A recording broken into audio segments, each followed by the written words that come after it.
नमस्कार बच्चों हमने आपको पिछले चैप्टर में कंपाउंड के बारे में बताया था। सिंथेसिस का चैप्टर है कॉम्प्लेक्स कंपाउंड और सिंपल सेंटेंस। तो उनमें से हमने आपको कंपाउंड सेंटेंस के बारे में कुछ बताया था और हमने आपको कुछ उसके रूल्स भी बताए थे एक कपलेट के द्वारा, जो एक दोहा के द्वारा बड़े ही आसान तरीके से हम उन सेपरेट वाक्यों को कंबाइन कर सकते हैं, कंपाउंड सेंटेंस बना सकते हैं।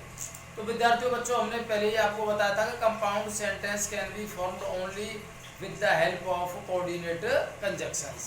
यस, तो उसका अब सेकंड पार्ट और बाकी है। देखिए सेकंड पार्ट में हम और बताते हैं आपको कि कंपाउंड सेंटेंस जो होते हैं, कुछ वाक्य ऐसे आ जाते हैं सेपरेट जो उस दोहे से नहीं बनते हैं। तो ऐसी स्थिति में हम आपको कंपाउंड सेंटेंस कैसे बनाएं, तो जो सेपरेट वाक्य हैं उनको हम उस दोहा से अलग कुछ और रूल्स बताते हैं, जिनकी सहायता से आप कंपाउंड सेंटेंस को बना सकते हो सेपरेट के द्वारा। तो चलिए एक नज़र डालते हैं व्हाइट बोर्ड पर। आप ध्यान दीजिए बच्चों, कोऑर्डिनेट कंजक्शन जो हमने आपको पहले कराए थे, इन्हीं में से कुछ कोऑर्डिनेट कंजक्शन और बचे हैं। एज वेल एज का मतलब होता है के अलावा भी। दूसरा है नॉट ओनली बट आल्सो, केवल ही नहीं बल्कि भी। बोथ मीन्स दोनों और। इसके बाद कोऑर्डिनेट कंजक्शन है हैंस और देयरफॉर। इन दोनों का मतलब होता है, इसलिए हमने आपको बताया था हैंस और देयरफॉर के स्थान पर हम सो का भी प्रयोग कर सकते हैं, जो हमने कपलेट में बताया था दुआ में, बट सो एंड आइदर और वाइल येट नाइदर नॉर। तो यहाँ पर हम सो का भी प्रयोग कर सकते हैं, हैंस देयरफॉर या सो। However, nevertheless, nonetheless और still, इन सब का एक ही अर्थ होता है फिर भी। However, nevertheless, nonetheless और still, इन सब का अर्थ होता है फिर भी। तो हमने फिर भी की पहले ही आपको एक मीनिंग लिखा दी थी, yet, वो कंजक्शन था दो आ में, बट सो एंड आइदर और वाइल येट नाइदर नो।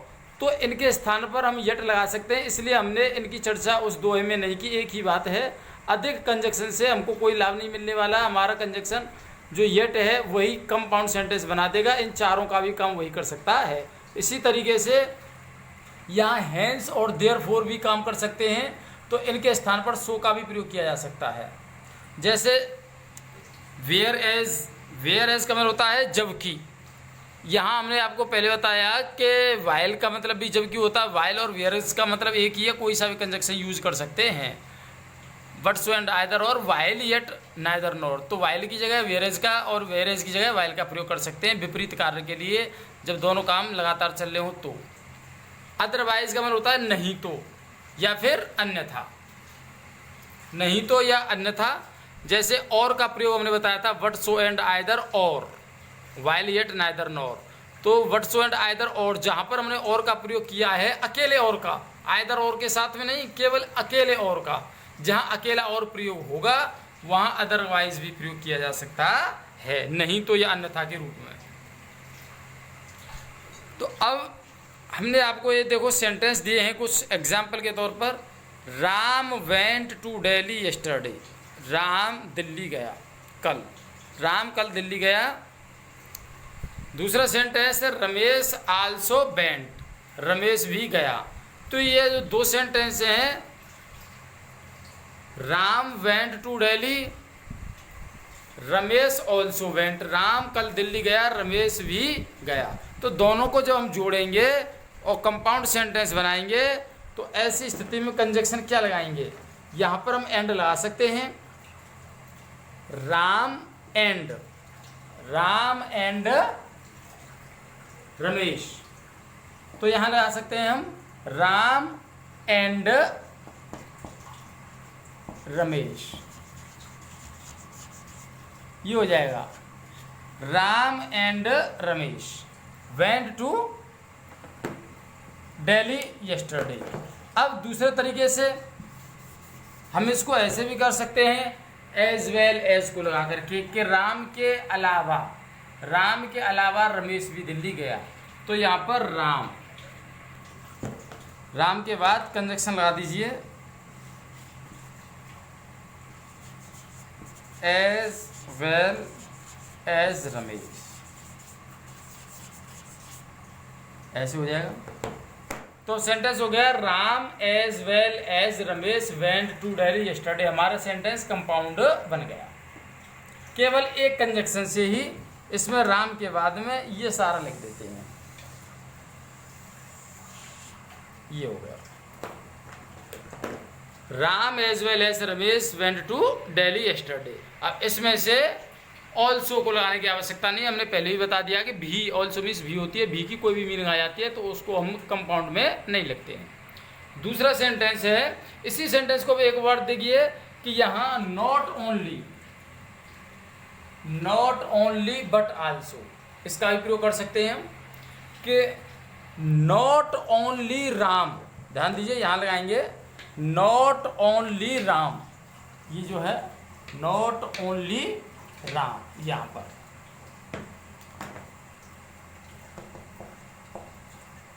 यहाँ not only Ram but Ramesh also, यहाँ रमेश लगा देंगे इस जगह पर, यहाँ not only Ram but Ramesh also went to Delhi yesterday. तो सेंटेंस हो जाएगा हमारा नॉट ओनली, यहाँ not only Ram but also Ramesh went to Delhi yesterday. इस तरह से हम इसको कर सकते हैं। ये 2-3 तरीके से हो जाएगा, एज वेल एज का प्रयोग करके, नॉट ओनली बट ऑल्सो का प्रयोग करके, और बोथ से भी हो जाएगा, both and Ram and Ramesh both went to Delhi yesterday, इस तरह से कर देंगे Ram and Ramesh both went to Delhi yesterday. तो तीनों तरह से कर सकते हैं हम, एक ही बात है। और जो हमने आपको ये पहले क्यों नहीं बताया, इसलिए नहीं बताया क्योंकि इनका कोई ज़रूरी आवश्यक लगाना नहीं होता है, इनका काम हम एंड से भी कर सकते हैं। जो हमने आपको पहले दोहा में बता दिया था कि Ram and Ramesh went to Delhi, Ram और रमेश दिल्ली गए थे कल, बस हो गया। तो इसलिए जब एंड से हो सकता था तो इसलिए हमने आपको इन्हें बताने की आवश्यकता नहीं समझी, फिर भी हमने आपको ये इन्हें बता दिया है। अब अगला है जैसे कि हैंस और देयरफॉर। चलिए अब दे दें दूसरा sentence, Mohan reached the school, Mohan school पहुंचा, ही वॉज पनिश्ड, उसको दंड दिया गया।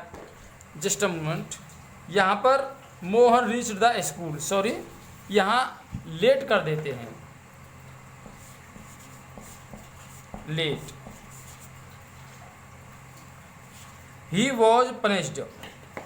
तो Mohan reached the school late, Mohan school late पहुंचा, कि देर से पहुंचा, तो ही वॉज पनिश्ड, उसको सजा दी गई। तो अब उसका जो कारण था उस कारण के लिए प्रयोग किया गया है क्या, इसलिए हैंस और देयरफॉर, जैसे Mohan reached the school late so he was punished, इसलिए उसको दंड मिला। तो यहाँ पर हम सो का प्रयोग कर सकते हैं, जो हमने आपको पहले ही बता दिया था दोहा में कपलेट में। चाहो तो आप देयरफॉर का या फिर हैंस का भी प्रयोग कर सकते हैं। तो Mohan reached the school so he was punished, Mohan reached the school late so he was punished, यहाँ पर आप बीच में सो लगा सकते हैं यहाँ। तो हमारा सेंटेंस कंपाउंड बन जाएगा, सो, ध्यान दीजिए सो हमने लगा दिया, और सो को लगाने के बाद में हमारा सेंटेंस कंपाउंड हो गया। अब अगला सेंटेंस है third, I was not nervous at all, at all यानी कि बिल्कुल, I was not nervous at all, मैं बिल्कुल भी नर्वस माने नहीं घबराया। The lion was standing before me, शेर मेरे सामने खड़ा था। The lion was standing before me, मैं बिल्कुल भी नहीं घबराया। इस सेंटेंस का हमको करना है कंपाउंड। तो कंपाउंड बनाते समय हम ध्यान क्या रखेंगे, यहाँ पर हमने प्रयोग किया नेवरदलेस, हाउएवर, नेवरदलेस, नॉनदलेस या स्टिल, इनका मतलब होता है फिर भी। तो जैसा कि हमने पहले ही बताया था कि सेंस के अनुसार हम सेंटेंस को आगे पीछे भी कर सकते हैं। इस सेंटेंस को पहले लेके आ सकते हैं, the lion was standing before me, यानी शेर मेरे सामने खड़ा हुआ था और फिर भी I was not nervous at all, फिर भी मैं बिल्कुल नहीं घबराया। तो फिर भी की मीनिंग हम कोई सी भी इनमें से लगा सकते हैं, हाउएवर, नेवरदलेस, ननदलेस या फिर स्टिल, और इन सब से परे हट के भी हम लगा सकते हैं जो हमने आपको दो हमें कपलेट में बताई थी, yet, the lion was standing before me yet. तो ध्यान दीजिए, ये आपका sentence the lion was standing before me yet, yet लगाने के बाद में आई वॉज नॉट, उस सेंटेंस को जो की त्यों लिख सकते हैं, I was not nervous at all. Sentence हो गया, the lion was standing before me yet I was not nervous at all, फिर भी मैं बिल्कुल नहीं घबराया। तो इस तरह से इनका भी हम प्रयोग कर सकते हैं। यहाँ पे जो ऊपर लिखे हुए conjunction, however, nevertheless, nonetheless, still, तो इनमें से भी किसी कंजक्शन का प्रयोग कर सकते हैं येट की जगह, कोई बात नहीं। अगला है हमारा सेंटेंस यू आर, चौथा है यू आर हैप्पी, तुम प्रसन्न हो, राकेश इज सैड, राकेश दुखी है। तो यहाँ पर देखो विपरीत गुणों के बारे में चर्चा की जा रही है, you are happy, Rakesh is sad, तुम प्रसन्न हो, राकेश दुखी है। तो विपरीत के लिए प्रयोग करते हैं हम वेयर एज, जो कि हमने आपको पहले बताया था, वेयर एज यानी कि जबकि, तो वेयर एज के स्थान पर वाइल का भी प्रयोग कर दो, एक ही बात है, या वाइल कर दो या वेयर एज, दोनों का मतलब एक ही है। तो यहाँ वह प्रसन्न है और यह दुखी है, तो इस प्रकार से यू आर हैप्पी, यहाँ पर वेयर एज, यहाँ हम वाइल भी लगा सकते हैं, ठीक। तो हमारा कंपाउंड में जाएगा you are happy whereas Rakesh is sad. आगे, I could drown in the river, मैं नदी में डूब सकता था, मैं नदी में डूब सकता था, यू हेल्प्ड मी, तुमने मेरी सहायता कर दी। तो ऊपर वाले सेंटेंस की तरह इसको भी हम पहले ले आएंगे, इस प्रकार से पहले इस सेंटेंस को लिख देंगे, यू हेल्प्ड मी, तुमने मेरी सहायता कर दी। अब ऊपर का जो कंजक्शन है अदरवाइज, नहीं तो या फिर अन्यथा, तुमने मेरी सहायता कर दी अदरवाइज, ये है otherwise I could drown, I could drown. तो इसको पहले लाएंगे सेंटेंस को, उसके बाद में अदरवाइज कंजक्शन लगा के आई कुड ड्राउन, नहीं तो मैं डूब सकता था, कहाँ, इन द रिवर। ये हो गया आपका सेंटेंस कंपाउंड कि you helped me otherwise I could drown in the river, नहीं तो मैं नदी में डूब सकता था। अब यहाँ पर ये जो अदरवाइज है, नहीं तो कि हमने पहले मीनिंग बताई थी, और भी लगा देंगे तो भी हमारा सेंटेंस सही है, यू हेल्प्ड मी और आई could drown in the river. तो बच्चों आपने अब ये कंजक्शंस के बारे में और सीखा, जो कंजक्शंस बचे थे। चलिए अब हम आपको सेकंड पार्ट में बताते हैं WH वर्ड के द्वारा कंपाउंड बनाना। एक बार आप इसको नोट कर सकते हैं अच्छे तरीके से, जूम करके वीडियो को बीच बीच में पॉज करके, रोक करके, और आराम से इसको लिख सकते हैं।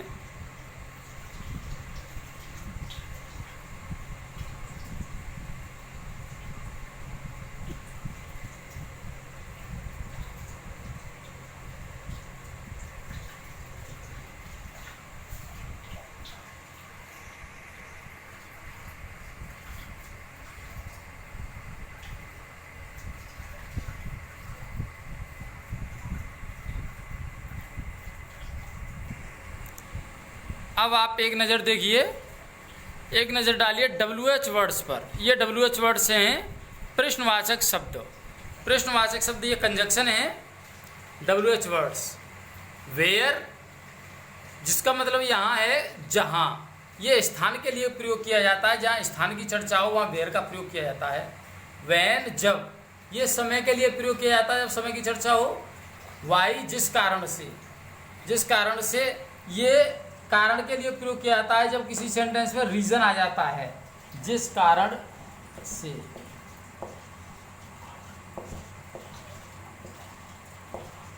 तो ये जिस कारण से हो गया। इसके बाद हाउ, जिस तरह से, विच, जो जिसे पशुपक्षियों और निर्जीव में प्रयोग किया जाता है। वॉट का मतलब भी जो जिसे होता है, लेकिन ये कथन और निर्जीव में प्रयोग किया जाता है। हु का मतलब जो और जिससे होता है, ये सजीव में प्रयोग किया जाता है। और हुम का मतलब होता है जिसको, ये सजीव में प्रयोग किया जाता है। तो हु सब्जेक्ट के रूप में प्रयोग होता है और हुम ऑब्जेक्ट के रूप में। अर्थात हु के बाद में कोई सब्जेक्ट नहीं आता है, हुम के बाद में सब्जेक्ट का प्रयोग होता है। हुम के बाद में सब्जेक्ट अवश्य आएगा। तो ये आपके कंजक्शन है। जब हमारे पहले कंजक्शन के द्वारा अगर कोई कंपाउंड सेंटेंस सब बनाने में आप असमर्थ हों तो इन WH वर्ड की सहायता से आप कंजक्शन लगा करके और सेंटेंस को कंपाउंड बना सकते हैं। देखिए पहला सेंटेंस है हमारा, यू से समथिंग। यू से समथिंग, तुम कुछ कहते हो। आई कैन नॉट फॉलो, मैं अनुसरण नहीं कर सकता। I can not follow that, और जोड़ दो यहां पर दैट। तो मैं उसका अनुसरण नहीं कर सकता, अर्थात मैं उसको नहीं मान सकता। सेंटेंस हुआ हमारा, यू से समथिंग, तुम कुछ कहते हो। I can not follow that, तुम कुछ कहते हो और मैं उसका अनुसरण नहीं कर सकता हूँ। तो अब हम कुछ कह रहे हैं। पहली बात, ये सब सेंटेंस में देखिए जहाँ, तो ये स्थान की तो कोई चर्चा नहीं हुई है सेंटेंस में हमारे में। तुम कुछ कह रहे हो, मैं समझ नहीं सकता, मैं अनुसरण नहीं कर सकता हूँ उसका। समय की भी कोई इसमें चर्चा नहीं है कि तुम कुछ कह रहे हो और मैं उसका अनुसरण नहीं कर सकता। कारण की भी कोई चर्चा नहीं हुई है इसमें। तरीके की भी कोई चर्चा नहीं हुई है। पशु पक्षी और निर्जीव चीज़ों के बारे में कोई चर्चा नहीं हुई है। कथन की चर्चा इसमें हुई है। कथन यानी कि वाक्य जो हम कह रहे हैं मुँह से कि जो तुम कह रहे हो मैं उसका अनुसरण नहीं कर सकता हूँ। तो यू से समथिंग,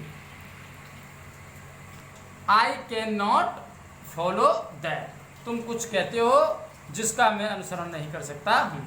तो आप इस सेंटेंस को इसी तरह से कर सकते हो कि आई कैन नॉट फॉलो, इस दैट को हटा दीजिए, इस सेंटेंस को पहले लिख सकते हैं। ये sentence, I can not follow, मैं अनुसरण नहीं कर सकता हूं। किसका? किसका? वॉट माने जो तुम कह रहे हो, क्योंकि जो कथन के लिए प्रयोग किया गया है, कथन कह रहे हैं। यानी I can not follow, that को लगा देंगे, वो सॉरी दैट को हटा देंगे। क्यों? क्योंकि दैट का मतलब होता है उसको, मैं उसका अनुसरण नहीं कर सकता। तो उसको किसको? जो तुम कह रहे हो। तो जो की मीनिंग यहाँ हम वॉट पहले ही लगा रहे हैं। तो दैट के स्थान पर ही तो ये जो आ रहा है वॉट, दैट के स्थान पर ही तो ये काम करेगा, तो इसलिए दैट को लाने की आवश्यकता नहीं है।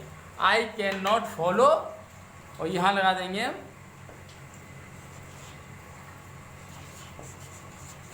वॉट।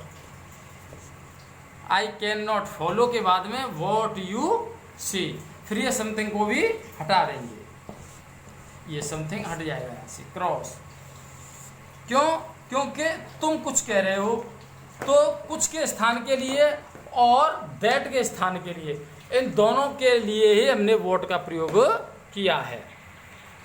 वॉट यू से, जो तुम कह रहे हो, आई कैन नॉट फॉलो, मैं अनुसरण नहीं कर सकता हूँ।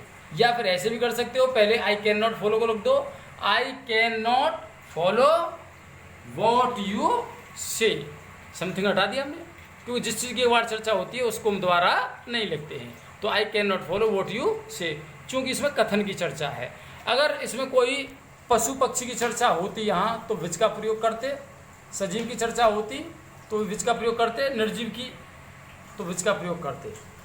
अच्छा, अगला सेंटेंस है वैन विल ही रिटर्न, वह कब लौटेगा। इसमें ऑलरेडी देखो वैन कंजक्शन दिया हुआ है ये, लेकिन अंतर है यहाँ, ये जो वैन है प्रश्नवाचक का काम कर रहा है, क्योंकि इसके बाद में तुरंत हेल्पिंग वर्ब आ रही है। जबकि कंजक्शन का काम करता तो इसके तुरंत बाद में सब्जेक्ट आता, ना कि हेल्पिंग वर्ब। तो यहाँ ये WH वर्ड का काम कर रहा है प्रश्नवाचक का। वैन विल ही रिटर्न, वह कब लौटेगा। आई डोंट नो, मुझे नहीं पता। तो हम क्या करेंगे, इस सेंटेंस को लिख दो आई डोंट नो। अब आई डोंट नो को पहले लिखेंगे, इसके बाद में वैन, विल को ही के स्थान पर, इसको ही के बाद इस तरीके से लिख देंगे तो सेंटेंस हमारा सही हो जाएगा कि ये जो इंट्रोगेटिव है वो अब अफर्मेटिव बन जाएगा, इसको हटा दिया, कोई चिन्ह नहीं होगा, यानी कि असर्टिव बन जाएगा वो साधारण वाक्य। सेंटेंस हो गया कि आई डोंट नो, मैं नहीं जानता, व्हेन ही विल, यहाँ he will, when he will return, आप लिख लीजिए। सेंटेंस हो जाएगा कि I don't know when he will return, मैं नहीं जानता हूँ जब वह लौटेगा। यहाँ पर व्हेन अब जब का काम कर रहा है, ठीक, क्योंकि व्हेन के तुरंत बाद में सब्जेक्ट लगा दिया हमने, तब फिर यहाँ पर हेल्पिंग वर्ब आई है विल। तीसरा है Mohan has not come here, Mohan यहाँ नहीं आया है, Mohan has not come here. दूसरा वाक्य I don't know the reason, मुझे कारण नहीं पता है। मोहन यहाँ नहीं आया है, मुझे कारण नहीं पता है। Mohan has not come, I don't know the reason. तो इसमें रीज़न आ गया, रीज़न को हटा दीजिए यहाँ से, ये पूरा काट दीजिए, ये कट गया। और सेंटेंस को लिखिए आई डोंट नो, और इसमें डब्ल्यू एच वर्ड कंजक्शन लगा देंगे वाई, क्योंकि ये कारण के लिए प्रयोग किया जाता है। आई डोंट नो वाई, और इस सेंटेंस को पूरे को बाद में लिख दीजिए इसके, why Mohan has not come, अर्थात मैं नहीं जानता हूँ जिस कारण से मोहन नहीं आया है, मोहन हैज़ नॉट कम। तो हमारा सेंटेंस ये जो वाई है यहाँ हो गया जिस कारण से, जिस कारण से।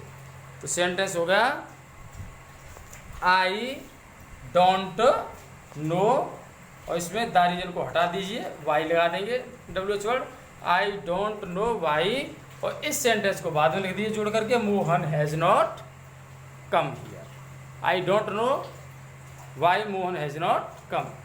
अगला सेंटेंस है ही इज़ योर फ्रेंड, वह तुम्हारा मित्र है, आई विल बीट हिम, मैं उसको पीटूंगा, मैं उसको पीटूंगा। ये दो सेंटेंस है यहाँ से, ही इज़ योर फ्रेंड, और दूसरा सेंटेंस है आई विल बीट हिम, मैं उसको पीटूंगा। तो इन दोनों के बीच में अब देखिए चर्चा किसकी हो रही है, सजीव की हो रही है, यानी कि मेरे मित्र उसके मित्र की हो रही है।